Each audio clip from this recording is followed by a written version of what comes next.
he never had anything approaching a healthy emotional interaction with anybody, and often, as Greg said, the only person he would speak to day after day after day would be the woman he would order his meal from in the cafe that day.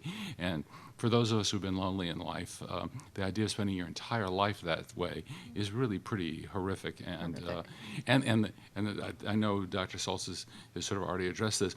The fact that so much productivity and I mean world historic productivity comes out of this life that's psychiatrically impaired, that's full of rejection, and so lonely is really a marvel of the human condition. I mean, as sad as this life is, the triumph over adversity, I think, is really one of the great stories of all time.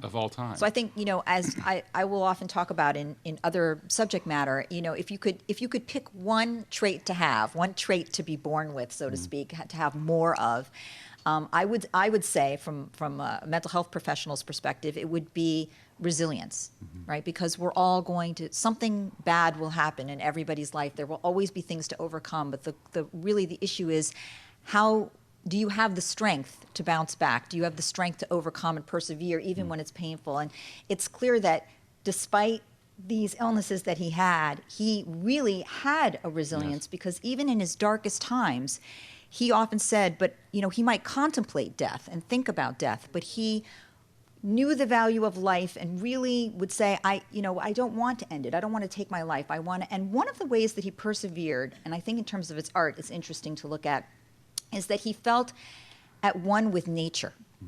That was very, almost personified nature. He was rejected by people with whom he would argue, but he almost personified nature, and that was almost like a relationship that he held on to. Well, go ahead. I would say that's true, but I would say it was, like all his relationships, it was conflicted.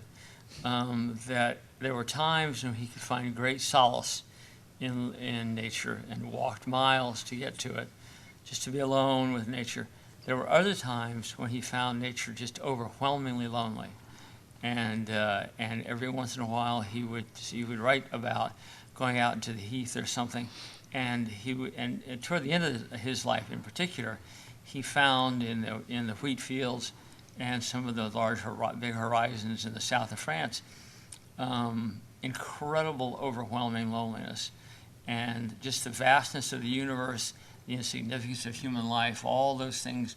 So like an existential, we would call that an existential depression. What is the meaning of life? Right. What is the point? Am I just a speck? Well, I think you're getting a sense of just how exciting this intellectual life and this emotional life are. I mean, when Greg and I began the book, we know how great the paintings are. We all know those paintings. It's 5-year-old children in Rwanda and Uruguay and Burma know those paintings. They're in the collective imagination of almost all of humankind.